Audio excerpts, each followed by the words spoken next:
Faslun syurutus sujudi sab'atun. Di dalam pasal ini dikatakan bahwa syarat-syarat sujud itu ada 7. Jadi sujud yang sering kita lakukan, yang sering kita lakukan, yang biasa kita lakukan di dalam sholat, itu mempunyai 7 macam syarat. Yang syarat itu tentunya harus dipenuhi. Kalau salah satu dari 7 syarat ini tidak dipenuhi, berarti sujudnya tidak sah. Sujudnya tidak sah, sholatnya tidak sah. Begitu kira-kira. Nah, apa saja yang menjadi syarat-syarat sujud? Jadi syurutus sujud sab'atun, syarat-syarat sujud itu ada 7. Yang pertama, ayyasjuda ala sab'ati a'dha'in.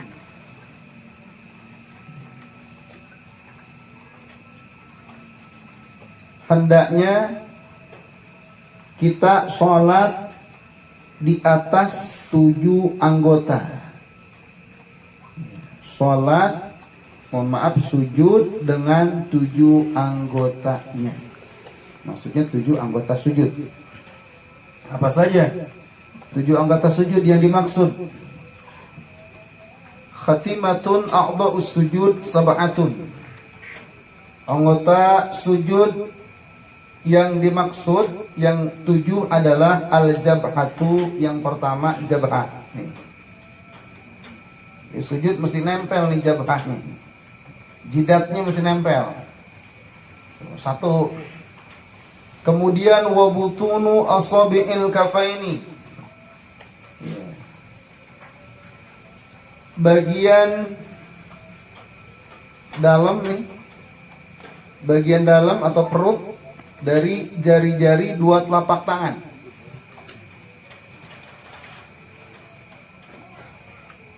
Dua telapak tangan ini hitungannya beda. Berarti 1, 2, 3. Gitu. Jadi udah 3 tuh.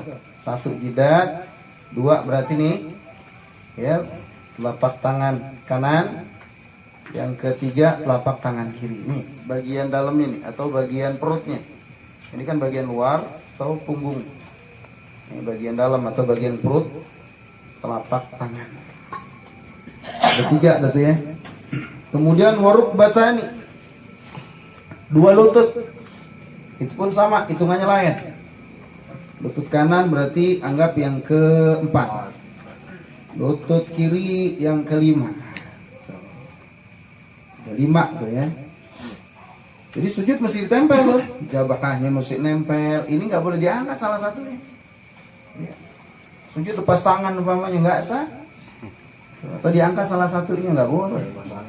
Dua-duanya mesti nempel. Begitupun lutut nih. Ini lutut mesti nempel ke tempat sujud. Iya, ke sejadah dah. Mesti nempel. Nggak boleh diangkat salah satunya. Hah? Kayak anjing gincing begitu. Nggak boleh. Jadi mesti nempel nih 2 lutut. Kemudian yang ke-6 dan ke-7, wabutunu asabi'ir rijlaini. Perut-perut, jari-jari 2 telapak kaki. Jari-jari kaki. Ini berarti nih, ininya nih, mohon maaf. Ini ya. Nah, ini yang udah nempel nih. Makanya ditekuk. Harus ditekuk. Jangan cuma didiriin doang. Apalagi begini mah nih posisinya nih. Jangan ini, nggak boleh ini. Jadi mesti ini nih yang ditempelin nih. Bagian dalam atau bagian perut dari jari kaki. Ininya Bang Lonong nih ya. Nih. Makanya sujud di apa? Ditekuk begitu ya.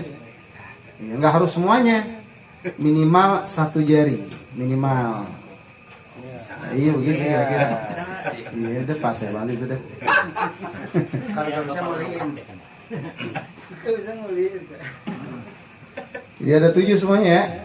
Yang kanan dihitung 6, ya yang kiri yang ketujuh. Jadi ada 7 anggota sujud. Mesti nempel tuh. Mesti nempel. Itu syarat yang pertama tuh. Ayasjuda ala sab'ati a'dha'in. Sujud dengan 7 anggotanya. Ya, barusan kita ceritain, ada 7 itu semuanya tuh. Kemudian wa antakuna jabhatuhu maksufatan. Nah, hendaklah jabhah nih jidat, kening, bahasa angin apa? Oh, ini jidatnya mesti terbuka, nggak boleh ketutupan, rambut. Kan orang rambutnya begitu bisa tuh ya. Iya, imo. Nah, anak muda imo tuh. Apa nutupin jidat gitu tuh, nutupin lengar. Ya. Poni begitu tuh, nggak boleh. Atau kau pakai kopiahnya begitu tuh nutupin tuh. Hah? Ini nggak boleh sujud begini nih. Karena jabahnya atau jidatnya ketutupan. Jadi mesti kebuka kayak begini nih, mesti kebuka. Yang harus kebuka atau begitu nggak harus. Nah, segini cukup udah. Penting ada bagian dari jidat kita nih yang nantinya nempel ke tempat sujud terbuka, nggak terhalang oleh apapun. Begitu. Itu syarat yang kedua tuh. Jadi jidatnya mesti kebuka, nggak boleh ketutupan, nggak boleh kehalang antara jidat kita ke ke tempat sujud. Kemudian watahamulu bi ra'sih. Syarat sujud yang ketiga. Watahamulu, menekan bi ra'si dengan kepala. Jadi kepalanya ditekan. Kepalanya ditekan. Sampai parah banget ya? Enggak sampai parah banget ditekan. Di sini patokannya ayatahamalal musalli, hendaknya menekan orang yang sholat biroksi kepalanya. Jadi orang yang sholat hendaknya menekan kepalanya bihaitsu law kana tahta qutnun lan kabasa. Andai kata di bawahnya tuh orang yang neken kepalanya kapas, lan kabasa legok. Berarti kan kalau patokannya sekedar itu, kalau dia sujud di atas kapas, kemudian dengan ditekan tuh kepalanya kapas legok, ya nggak kudu kenceng-kenceng banget neken ya kan? Tuh, nekennya nggak kudu kenceng-kenceng banget, kapas legok. Yang penting ada penekanan gitu tuh, nggak harus kenceng banget. Paham maksudnya ya? Yang penting ditekan, artinya jangan cuma ditempelin doang. Jadi jangan sekedar nempel, tapi ada penekanan. Walaupun tidak terlalu ditekan, karena patokannya ringan banget kan. Patokannya andai kata kita sujud di atas kapas, itu kapas legok gitu. Jelas Bang Lorong ya?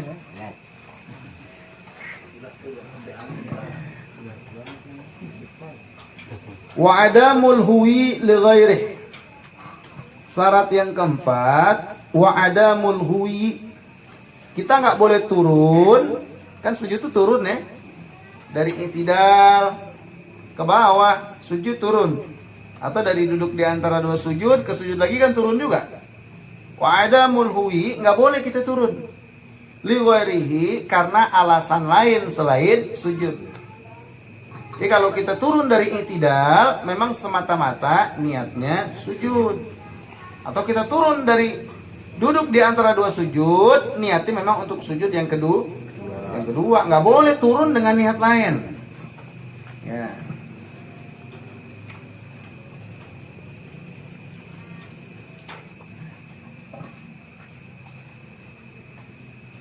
Nah, di sini contoh nih. Andai kata seseorang jatuh dari i'tidalnya, jatuhnya pala duluan. Kalau bahasa Jermannya nyungsep, Bang Lono. Iya. Lagi i'tidal nih, abis i'tidal udah beres i'tidal nih. Rabbana lakal hamdu mil'us samawati wa mil'ul ardi wa mil'u ma syi'ta min syai'in ba'du. Emang udah waktunya sujud. Cuman turunnya bukan niat sujud. Nyungsep dia. Tuh ngantuk tuh gimana begitu tuh. Kebetulan pala duluan. Ya, terus kata dia, udah sekalian bersujud, nggak bisa. Nggak sah ya. Nggak sah. Jadi mesti bangun lagi. Mesti bangun lagi baru sujud. Begitu tuh. Jadi nggak boleh turun karena alasan lain. Lam yuhsab lahu, nggak dihitung sujudnya. Fayajibu alaihil audu ilal i'tidal. Begitu. Wajib dia turun dia kembali ke i'tidal, kemudian dia turun dari i'tidal untuk sujud. Jadi yang tadi nggak boleh begitu, karena turunnya bukan untuk sujud tapi nyungsep atau ngeles begitu tuh. Ada yang mau nimpuk dia ngeles ya, turunnya ngeles menghindari timpukan, bukan mau sujud, nggak bisa. Tapi kalau ngeles aja darurat, yang kagak ngeles kita habis. Begitu, cuma ntar balik lagi. Begitu. Ke i'tidal baru turun lagi untuk sujud. Itu yang keempat. Kemudian wa alla yasjuda ala syai'in yataharraku biharakati. Nah, syarat sujud yang kelima, jangan kita sujud di atas sesuatu yang bergerak dengan geraknya kita, yang bergerak sebagaimana geraknya kita. Nah, contoh, ini saya pakai sorban sholat. Ini sorban kan geraknya gimana geraknya saya? Saya diri itu sorban ikut ngatas. Saya sujud sorban ikut ke bawah kan ya? Enggak, saya sujud sorban ketinggalan di atas, sakti amat tuh. Iya, jadi sorban gerak sebagaimana geraknya saya. Ini saya nggak boleh sujud di atas sorban saya. Jadi sorban dalam keadaan kepake. Kalau terlepas maka enggak kan ya? Kalau sorban terlepas berarti kan nggak gerak gimana gerak saya. Ini sorbannya masih saya pakai. Berarti geraknya gimana geraknya saya. Kemudian saya sujud sorban ke depan begitu tuh. Bangun ke depan. Nah, ya ke depan. Saya sujud begitu tuh. Nah, terus terpakai itu. Nggak boleh. Nggak boleh tuh. Saya sujud nggak boleh. Kita dinin dulu dong. Kudu begitu. Nah, jangan boleh kebanyakan gerak, batal juga itu. Dikit aja ya. Dikit aja. Iya. Kalau sampai begitu-gitu batal itu. Batalnya kebanyakan geraknya. Begitu. Gini pakai sorban. Termasuk tadi kopiah tuh. Kopiah kan gerak gimana gerak kita? Nah, kalau kopiah kita jatuh misalnya. Gimana tuh? Misalnya kita lagi sholat begini. Jatuh gitu. Hah? Nah, sedangkan di depan kita ada gitu. Apa kita kudu begini? Nggak apa, timpah aja deh. Oh, timpa aja, Bro. Timpah aja. Takutnya kita ngegeser. Ini kopiah di depan nih. Kita ngegeser, nggak taunya arah badan kita malah jadi nggak ngadep kiblat. Iya, timpah aja atau lengkain. Jatuh sini ya udah situ kan depannya. Begitu. Nah, kalau kopiah kayak begini enak timpahnya langsung. Tuh, cuman kalau posisi kopiah lagi dipakai, berarti kan dia gerak sebagaimana geraknya kita. Nggak boleh kita sujud di atas kopiah. Artinya kalau kopiahnya begini nih, tuh, nggak boleh kita sujud. Kecuali kopiahnya udah lepas. Kalau kopiah udah lepas, jatuh tadi itu. Berarti kan udah nggak gerak sebagaimana gerak kita. Kita sujud, nggak apa-apa. Jelas ya?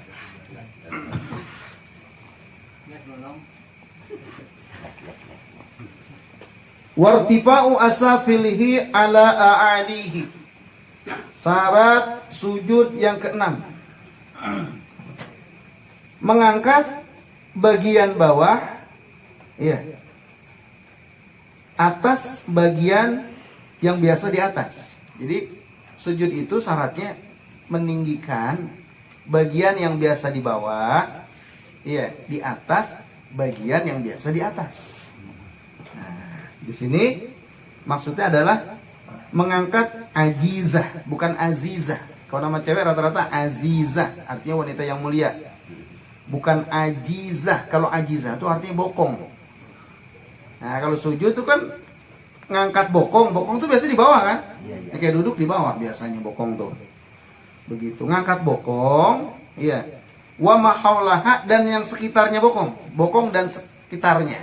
Kan nggak mungkin bokong doang, tapi sekitarnya ketinggalan paha segala macam gitu. Iya. Mengangkat bokong dan sekitarnya ala roksi, di atas kepala. Jadi kepala adanya di bawah. Waman kibaihi, sama ini nih. Dua pundak ada di bawah. Tuh, iya benar nggak? Iya, ini dia. Oh iya benar, itu di atas. Biasanya pala sama pundak adanya di atas. Biasanya bokong atau pantat ada di bawah. Nah sujud mah mesti kebalik. Mesti kebalik begitu. Jadi sujud itu adalah posisi paling hina. Tapi jadi mulia. Karena kita menghina di hadapan zat yang maha mulia. Emang tempatnya kita menghinakan diri. Begitu kira-kira. Sehingga walaupun sujud adalah posisi paling hina, jadi mulia. Karena menghinakan diri pada tempatnya. Bahkan tidak ada tempat atau tidak ada posisi yang paling dekat antara hamba dengan Allah Subhanahu wa taala dibanding dengan sujud. Makanya Nabi ngajarin di situ perbanyak doa. Doa terserah. Mau bahasa Arab, mau bahasa Indonesia. Terutama doa yang diajarin sama Rasulullah Shallallahu Alaihi Wasallam. Apalagi doanya doa buat orang tua. Rabbighfirli wali walidayya warhamhuma kama rabbayani shaghira. Tuh doanya tuh. Udah itu udah. Tuh, boleh diucapin, boleh. Yang nggak boleh bahasa Indonesia. Terserah doa bahasa Indonesia boleh ketika sujud, perbanyak di situ. Cuman kalau bahasa Indonesia jangan diucapin mau. Ya Allah, saya pengen anu. Kagak boleh. Kalau mau pakai bahasa Indonesia di dalam hati. Gitu. Kalau doa yang diajarin sama Rasul pakai bahasa Arab boleh diucapin. Jelas ya kira-kira. Kemudian wa tuma'ninatu fihi yang terakhir. Sebelum nyendok. Ada emang. Tenang. Wa tuma'ninatu fihi. Syarat yang ketujuh, syarat yang terakhir adalah tuma'ninah di dalam sujud. Di sujud mesti tuma'ninah. Ya, jangan kayak ayam matokin beras begitu tuh. Allahu Akbar. Jangan. Tuma'ninah itu apa sih tuma'ninah? Tuma'ninah itu diem di posisi sujud, ya, seukuran kita membaca paling kagak nih, seukuran membaca kalimat subhanallah, seukuran gitu tuh. Jadi jangan buru-buru, Allahu Akbar, kagak sah. Jadi sholat itu ada tumakninah, tenang, ada jedanya. Nah, dan untuk sujud berarti apa? Tempatkan setiap anggota pada posisinya. Jadi pada posisi sujud, diam saat itu minimal seukuran membaca kalimat subhanallah. Apalagi sambil dibaca apa tuh? Subhana rabbiyal a'la wa bihamdi, subhana rabbiyal a'la wa bihamdi, subhana rabbiyal a'la wa bihamdi. Udah bagus banget tuh Bang Nonong itu. Iya, kalau nggak dibaca sah nggak? Sah nggak kalau nggak dibaca subhana rabbiyal a'la wa bihamdi? Sah, karena boleh nggak dibaca? Jangan dong. Kan sunnah. Masa sunnah nggak dibaca? Nggak dibaca tetap sah. Tapi boleh nggak dibaca? Nggak boleh. Harus dibaca. Jangan nyepelein sunnah. Sholatnya tetap sah nggak dibaca. Tapi kalau nggak dibaca jelek. Baca ya.